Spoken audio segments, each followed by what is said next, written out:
بسم اللہ الرحمن الرحیم۔ السلام علیکم قرآنک وظائف کے پیارے دوستو، ہم امید کرتے ہیں کہ آپ خیریت سے ہوں گے اور ہماری دعا ہے کہ اللہ پاک آپ کو خیر و عافیت سے رکھے۔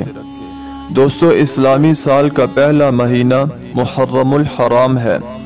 اللہ رب العزت نے سال کے 12 مہینوں میں مختلف دنوں اور راتوں کی خاص فضیلت و اہمیت بیان کر کے ان کی خاص برکات و خصوصیات بیان فرمائی ہے۔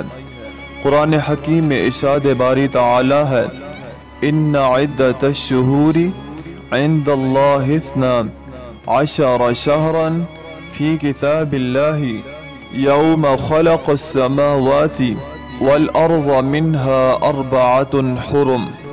بے شک اللہ کے نزدیک مہینوں کی گنتی اللہ کی کتاب یعنی نوشتہ قدرت میں 12 مہینے لکھی ہے، جس دن سے اس نے آسمانوں اور زمین کے نظام کو پیدا فرمایا تھا۔ ان میں سے 4 مہینے رجب، ذیقعد، ذی الحج اور محرم حرمت والے ہیں۔ ان خاص مہینوں میں سے سب سے پہلا عزت والا مہینہ محرم الحرام ہے، جبکہ باقی رجب المرجب، ذیقعد اور ذی الحج ہیں۔ یہ تمام مہینے اللہ تعالیٰ کے ہاں بہت زیادہ قابل احترام ہیں، اسی لیے اسلام سے پہلے بھی دیگر مذاہب میں ان مہینوں کا احترام کرتے ہوئے لڑائی جھگڑے اور جنگ و قتال سے منع فرمایا گیا تھا۔ اسی بنا پر ان مہینوں میں جہاں نیکی اور اجر کا دگنا ہے، وہاں بدی کا بدلہ بھی دگنا ہے۔ محرم الحرام کے تمام دنوں پر سب سے زیادہ فضیلت یوم عاشورہ کو حاصل ہے۔ ماہ محرم اپنی فضیلت و عظمت، حرمت و برکت اور مقام و مرتبہ کے لحاظ سے انفرادی خصوصیت کا حامل ہے۔ اسی وجہ سے شریعت محمدیہ علی صحبہ الصلاۃ والسلام کے ابتدائی دور میں اس کے اعزاز و اکرام میں قتال کو منع قرار دیا گیا۔ ارشاد ربانی ہے، قل قتال فیہ کبیر، ترجمہ کہہ دیجئے اس میں قتال کرنا بہت بڑا گناہ ہے۔ اسے حرمت والے مہینوں میں سے بھی شمار کیا گیا ہے۔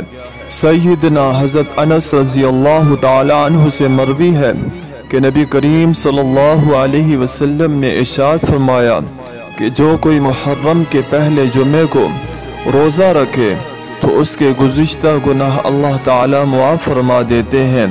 ارشاد نبی کریم صلی اللہ علیہ وسلم ہے، جو کوئی محرم کے 3 دن جمعرات، جمعہ، ہفتہ کے روزے رکھے تو اس کے لیے 9 سال کی عبادت کو ثواب لکھا جاتا ہے۔ سیدہ عائشہ صدیقہ رضی اللہ تعالی عنہا سے روایت ہے کہ نبی کریم صلی اللہ علیہ وسلم نے ارشاد فرمایا، جو کوئی محرم کے پہلے 10 دن عاشورہ تک روزے رکھے تو وہ فردوس اعلیٰ کا وارث و مالک ہوگا۔